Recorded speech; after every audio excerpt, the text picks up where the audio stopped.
Shalom, selamat pagi saudara, apa kabar semuanya?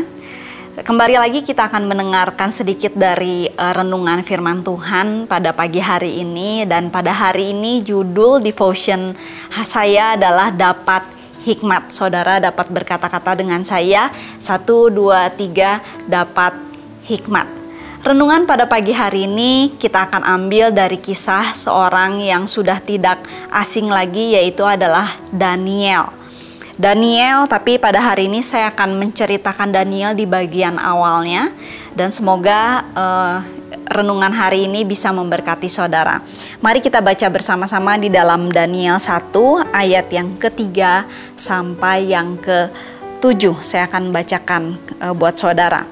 Lalu raja bertitah kepada Aspenas, kepala istananya, untuk membawa beberapa orang Israel yang berasal dari keturunan raja dan dari kaum bangsawan, yakni orang-orang muda yang tidak ada sesuatu cela, yang berperawakan baik, yang memahami berbagai-bagai hikmat, berpengetahuan banyak dan mempunyai pengertian tentang ilmu, yakni orang-orang yang cakap untuk bekerja dalam istana raja, supaya mereka diajarkan tulisan dan bahasa orang Kasdim. Ayat yang kelima, dan raja menetapkan bagi mereka pelabur setiap hari dari santapan raja dan dari anggur yang biasa diminumnya. Mereka harus dididik selama 3 tahun, dan sesudah itu mereka harus bekerja pada raja. Di antara mereka itu ada juga beberapa orang Yehuda, yakni Daniel, Hananya, Misael, dan Azaria. Ayat yang ke-7, pemimpin pegawai istana itu memberi nama lain kepada mereka. Daniel dinamainya Beltsazar, Hananya dinamainya Sadrak, Misael dinamainya Mesak, dan Azaria dinamainya Abednego. Jadi dalam perikop ini kita dapat mencari tahu siapakah Daniel itu. Dikatakan bahwa Daniel adalah orang Yehuda atau orang Israel yang ditawan oleh Nebukadnezar pada waktu Babel mengepung kota Yerusalem. Kemudian Daniel juga adalah keturunan raja atau keturunan kaum bangsawan. Kemudian Daniel dikatakan bahwa masih muda. Dan Daniel juga pintar, berpengetahuan banyak, berilmu. Dan Daniel juga dikatakan bahwa dia cakap dalam pekerjaannya. Jadi bisa dibilang Daniel ini cukup unggul saudara di antara orang-orang kaum Israel yang lainnya. Karena raja memilih orang-orang yang unggul di antara orang Israel untuk bekerja buat raja. Singkat cerita saudara, suatu ketika Raja Nebukadnezar bermimpi. Dan hal yang menarik, mimpi raja itu, raja tidak mau memberitahukan mimpi itu kepada siapapun. Jadi raja bermimpi dan kemudian dia memanggil orang-orang pintar di sana. Dan raja mengatakan bahwa kamu harus memberitahukan mimpi saya dan artinya apa. Tapi saya tidak mau memberitahukan apa yang saya mimpikan itu. Hal yang sangat sulit untuk dilakukan, bukan saudara? Dan kemudian raja juga memberikan ancaman, jika tidak ada seorang pun yang dapat memberitahukan mimpi dan memberitahukan arti dari mimpi itu, semua orang bijaksana di situ akan dimusnahkan. Siapa orang bijaksana? Termasuk Daniel, Sadrak, Mesak, dan Abednego. Begitu banyak orang di sana dan mereka sama sekali tidak dapat mengartikan mimpi itu karena permintaan raja itu terlalu sulit. Tapi kemudian dan sebenarnya pada waktu itu Daniel itu tidak dipanggil karena Daniel itu seorang yang baru dilatih di sana. Tapi mendengarkan hal itu tergerak dalam hati Daniel untuk mengartikan dan menyebutkan apa yang menjadi mimpi raja. Daniel berkata seperti ini saudara, kita buka bersama-sama di dalam Daniel yang ke-2 ayat yang ke-17. Dikatakan seperti ini, kemudian pulanglah Daniel dan memberitahukan hal itu kepada Hananya, Misael dan Azaria teman-temannya. Dengan maksud supaya mereka memohon kasih sayang kepada Allah semesta langit mengenai rahasia itu. Supaya Daniel dan teman-temannya jangan dilenyapkan bersama-sama dengan orang-orang bijaksana lain di Babel. Jadi Daniel memberitahukan kepada teman-temannya bahwa kita harus berdoa memohon kasih Tuhan supaya Tuhan menyingkapkan apa yang menjadi rahasia Nebukadnezar pada waktu itu.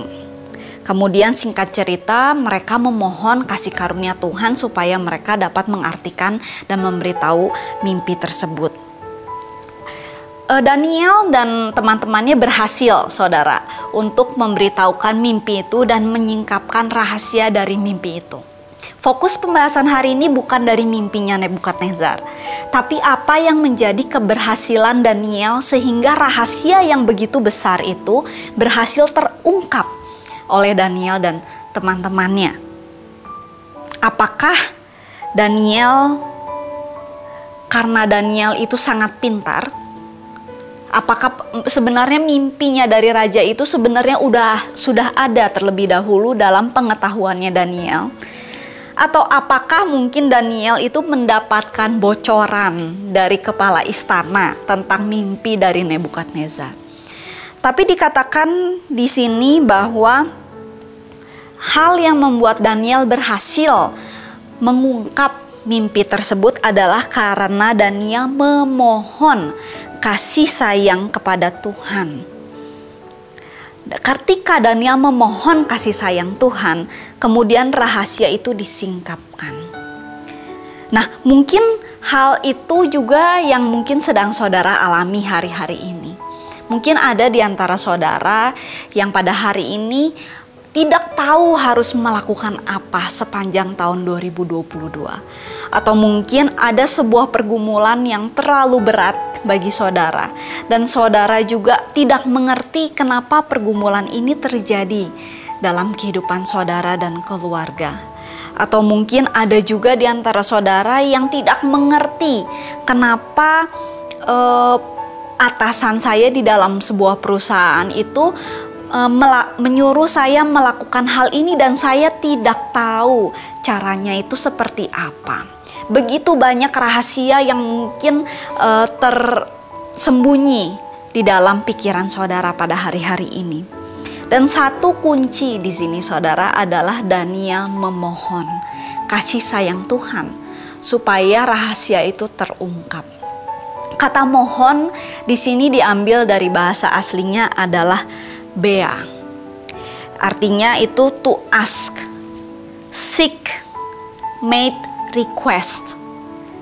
Atau bahasa Indonesianya meminta, mencari dan mengajukan permintaan. Jadi kita perlu ingat saudara dalam hal ini bahwa setiap janji-janji Tuhan itu diberikan dalam kehidupan kita secara free. Tapi untuk mendapatkan hikmat yang terselubung, ada satu hal yang perlu kita lakukan, yaitu adalah meminta hikmat itu kepada Sang Pencipta. Karena hikmat yang terselubung itu tidak dapat dicurahkan sama kita jika kita tidak meminta. Sama seperti Daniel meminta, memohon kepada Tuhan supaya rahasia itu terungkap, disingkapkan buat mereka. Demikian juga buat kita, saudara. Doa itu mengundang kekuatan supranatural Tuhan untuk mengadakan perubahan kepada sesuatu yang natural. Jadi hal-hal natural yang kita jumpai setiap hari itu mungkin ada saja yang tidak semuanya dapat kita mengerti. Nah, melalui doa itu mengubahkan. Yaitu melalui doa kita dapat mendapatkan hikmat Tuhan. Apakah itu hikmat? Di dalam Cambridge Dictionary dikatakan bahwa wisdom is the ability to use your knowledge and experience to make good decision and judgment. Hikmat yang sama diminta oleh Raja Salomo kepada Tuhan untuk mengartikan, untuk memimpin bangsa Israel pada waktu Raja Salomo ditanya oleh Tuhan, apa yang kamu mau minta? Kemudian Raja Salomo mengatakan bahwa berikanlah saya hikmat untuk dapat memimpin bangsa-bangsa Israel pada masa itu. Hikmat yang sama didapatkan oleh Daniel. Pada waktu Daniel harus mengungkapkan rahasia besar Raja Nebukadnezar. Dan hikmat yang sama juga akan diberikan kepada saudara dan saya. Pada waktu kita memohon, kita meminta kepada Tuhan hikmat tersebut. Permasalahannya banyak di antara kita yang tidak minta hikmat itu. Kita hanya berdoa, meminta kita dicukupkan untuk keseharian kita. Kita meminta supaya anak-anak kita sekolah dengan baik. Kita meminta supaya keadaan menjadi baik. Tapi banyak di antara kita yang lupa untuk meminta hikmat Tuhan. Dan sebenarnya yang namanya hikmat ini sangat penting, saudara, supaya kita dapat menjalani hari-hari kita lebih baik lagi, di atas rata-rata, seperti Daniel, di atas rata-rata orang pintar yang lainnya, karena dia berjalan dengan hikmat Tuhan. Oleh sebab itu, pada hari ini saya mau mengajak saudara untuk meminta hikmat Tuhan. Di antara segala sesuatu yang saudara kerjakan yang mungkin sangat mustahil di depan saudara, terlalu berat pergumulan saudara tidak mengerti ini, tidak mengerti itu. Saudara tidak tahu apa yang harus saudara katakan kepada klien saudara. Saudara rasanya sudah bingung pada waktu saudara mendidik anak saudara, harus dengan cara seperti apa lagi supaya anak kita dapat tumbuh besar dengan lebih baik lagi. Atau saudara yang mungkin ada di antara saudara yang kuliah, saya harus bekerja di mana? Saya harus mengambil jurusan apa? Terlalu sulit, bingung saudara rasanya. Dan hari ini mari kita berdoa untuk mendapatkan hikmat itu.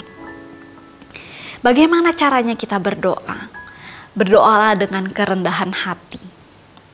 Seperti kita benar-benar merindukan hikmat tersebut. Jangan berdoa dengan tinggi hati, saudara, tapi berdoalah dengan rendah hati. Supaya kita mendapatkan yang terbaik dari Tuhan. Kemudian contoh yang Daniel berikan juga, Daniel itu berdoanya di dalam kesepakatan. Ya, Daniel berdoa bersama-sama dengan Sadrak, Mesak, dan Abednego. Daniel tidak berdoa sendiri, tapi dia berdoa di dalam kesepakatan bersama dengan teman-temannya, satu suara di dalam kesatuan. Ya, jadi pada hari ini milikilah partner doa buat saudara untuk meminta hikmat Tuhan.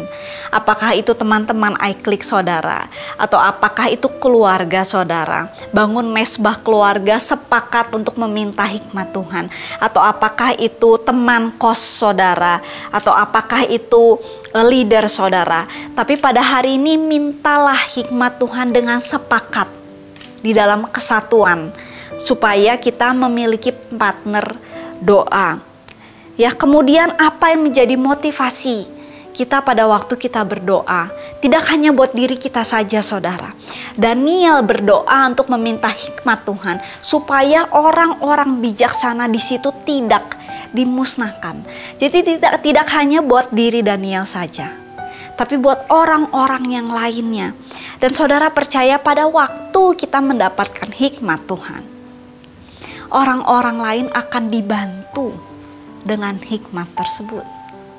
Jadi tidak hanya kita yang dimudahkan untuk menjalani kehidupan sehari-hari, tapi banyak orang yang akan diberkati melalui setiap keputusan yang saudara ambil, melalui kehidupan saudara. Itu akan diberkati ketika kita berjalan di dalam hikmat Tuhan.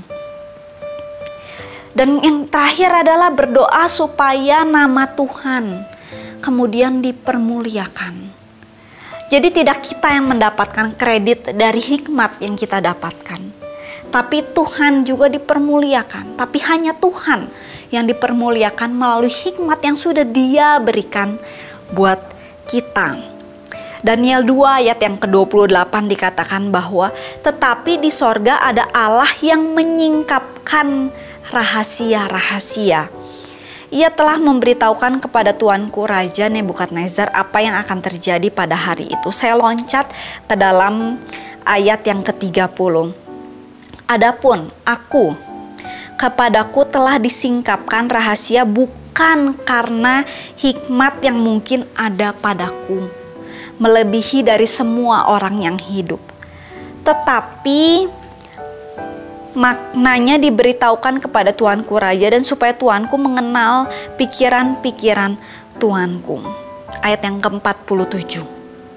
Sesungguhnya pada waktu Daniel berhasil, saudara, menyingkap rahasia tersebut, ini yang dikatakan oleh Raja Nebukadnezar. Sesungguhnya Allahmu itu Allah yang mengatasi segala Allah, yang berkuasa atas segala raja, dan yang menyingkapkan rahasia-rahasia, sebab engkau telah dapat menyingkapkan rahasia itu. Jadi hikmat yang didapatkan oleh Daniel membuat Nebukadnezar dapat melihat siapakah Allahnya Daniel, siapakah Tuhannya Daniel, karena rahasia hikmat yang didapatkan oleh Daniel. Tidak hanya didapatkan begitu saja, tapi karena Daniel memohon hikmat tersebut disingkapkan dalam kehidupan Daniel dan teman-temannya. Oleh sebab itu, saudara, pada pagi hari ini, menjalani hari ini, mari kita berdoa, mari kita meminta hikmat Tuhan, supaya orang lain yang ketemu sama kita tidak hanya mengenal kita pribadi, tapi mengenal siapa Allah kita yang memberikan hikmat-hikmat itu yang tersembunyi. Karena hikmat Tuhan, saudara, diberikan kepada orang yang meminta dan diberikan kepada orang yang takut akan Tuhan. Dan saya percaya saudara dan saya adalah orang yang sungguh-sungguh berjalan di dalam Tuhan, dan hikmat itu akan dicurahkan buat saudara. Amin. Mari kita tutup di dalam doa. Bapa dalam surga, pada hari ini kami bersyukur buat setiap firman yang sudah diberitakan. Pada hari ini kami sepakat mau meminta hikmatnya Tuhan yang tersembunyi ketika kami menjalani hari-hari kami setiap hari. Hikmat itu bukan hanya pengetahuan biasa, tapi benar-benar sesuatu yang supaya kami dapat membedakan mana yang baik dan tidak, supaya kami dapat menjalani kehidupan kami lebih baik lagi. Dan terlebih lagi supaya orang lain dapat mengenal Tuhan dalam kehidupan kami, karena Tuhan yang memberikan hikmat itu dalam kehidupan kami. Terima kasih Tuhan, terima kasih Yesus. Kami serahkan kehidupan kami sepanjang hari ini di dalam nama Tuhan Yesus. Semua yang percaya katakan amin. Sampai jumpa di devotion minggu depan. Tuhan Yesus memberkati.